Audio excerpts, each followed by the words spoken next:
আর এবং এখানে আমরা যারা অনেক বেশি আ আ ফ্যাসিনেটেড হয়ে পড়ি, এই সেক্টরটা হচ্ছে খুব সাধারণ মানুষ। যাদের আমাদের কর্মের প্রয়োজন, যাদের আমাদের স্বপ্ন পূরণের জন্য কিছু মাধ্যম প্রয়োজন, তারাই বেশিরভাগ এটাতে আকৃষ্ট হয়ে পড়ি এবং দেখা যায় যে ফাঁদে পা দিয়ে আমরা যে জীবনটাকে শেষ করে দিই, যেটি আমরা সকলে কোভিডের মধ্য দিয়ে দেখেছি।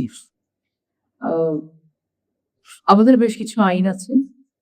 হিউম্যান ট্রাফিকিং নিয়ে, চাইল্ড ট্রাফিকিং নিয়ে, উইমেন ট্রাফিকিং নিয়ে আইন আছে। কিন্তু আমরা সবসময় একটা কথা যেটা বলি এবং দেখি যে আসলে আ আইন করেই সব সমস্যার সমাধান করা যায় না। আইনের ইমপ্লিমেন্টেশন টাও দীর্ঘসূচিতে থাকে।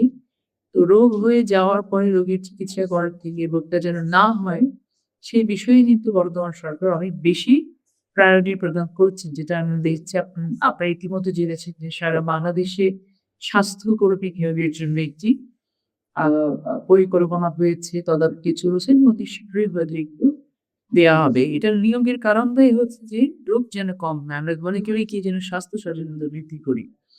সো এই সচেতনতা, অ্যাওয়ারনেস জিনিসটা অত্যন্ত জরুরি একটা জিনিস। সেটা সকল ক্ষেত্রে। স্বাস্থ্যের ক্ষেত্রে এবং সকল বিষয়ে।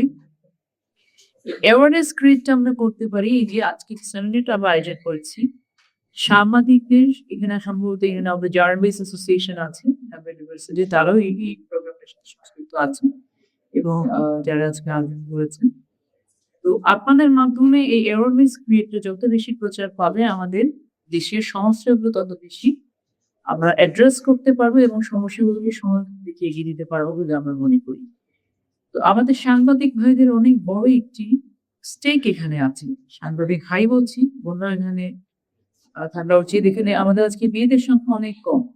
কি কারণে জানি না। ১ জন, ২ জন, ৩ জন, ৪ জন, ৫ জনকে দেখতে পাচ্ছি আমি মোটে। আমি নিজ কয়জন? বৈষম্য। দাওয়াত দেওয়া হয়নি নাকি ইচ্ছে করে আসেনি কোনটা? সঞ্জয় দা পরবর্তীতে খেয়াল রাখবেন। আমাদের সাংবাদিক যারা আছেন, ভাই-বোনেরা আমাদের এটি কথা একটু আমরা বলতে চাই যে, সংবাদের মধ্যে কি সংজ্ঞা আছে? আমি আমি জার্নালিজম ইনস্টিটিউট ছিলাম। এটা নিয়ে পড়াশোনা করারও আমার হয়নি। আর সবকিছুরই একটা ডেফিনিশন থাকে। সংবাদের ডেফিনিশন আছে। আপনারা যারা একই সত্যিকার অর্থে সাংবাদিক, আপনাদের একটু আওয়াজ তোলা উচিত যে আপনাদের সাংবাদিকতার সংজ্ঞা কিন্তু পরিবর্তিত হয়ে যাচ্ছে। আমার হাতে একটি মোবাইল আছে, আমি সাংবাদিক হয়ে যাচ্ছি। আপনাদের যারা সত্যিকার অর্থে পড়াশোনা করে সাংবাদিকতা করছেন, তাদের প্রফেশনটাকে আ অনেক প্রফেশনাল অনেক ক্লারিক্যাল এক্সারসাইজ হচ্ছে। আপনাদের প্রফেশনটাকে অনেকভাবে কলুষিত করা হচ্ছে। তো আমি একজন আইনজীবী হিসেবে আমার পেশাকে যদি কেউ কলুষিত করতে চায়, সবাই কিন্তু আমার সে আওয়াজটা তোলা উচিত। যে আমার আইন পেশাকে তারা কলুষিত করছে। এই সাংবাদিকতার যে সংজ্ঞাটা পরিবর্তন করে বিভিন্ন ধরনের সাংবাদিকের জন্ম হয়েছে, আপনার এই বিষয়ে আওয়াজ তুলুন। আপনাদের কাজ হচ্ছে ভালো-মন্দ, সত্য, দোষ-গুণ বিবেচনা করে কিন্তু সংবাদটাকে প্রকাশ করা। আজকে যদি আপনারা মানব পাচার নিয়ে অত্যন্ত কনস্ট্রাকটিভ যদি কোনো কিছু প্রচারে ব্যস্ত থাকেন, প্রচার করতে পারেন, ঘরে, ঘরে সেই তথ্যরূপে পৌঁছে যায়। আমাদের সন্তানরা কিন্তু আপনার পরিবারের কিন্তু এটা নিয়ে উপকৃত হবে। আমি একটি নেগেটিভ নিউজ যতখানি মার্কেটিং করি, নেগেটিভ নিউজ এর প্রচার যতখানি করি, পজিটিভ নিউজ এ কিন্তু সেরকম করে প্রচার আসে না। আমি কোন ধরনের আ আ তৈলমর্দনের কথা বলছি না।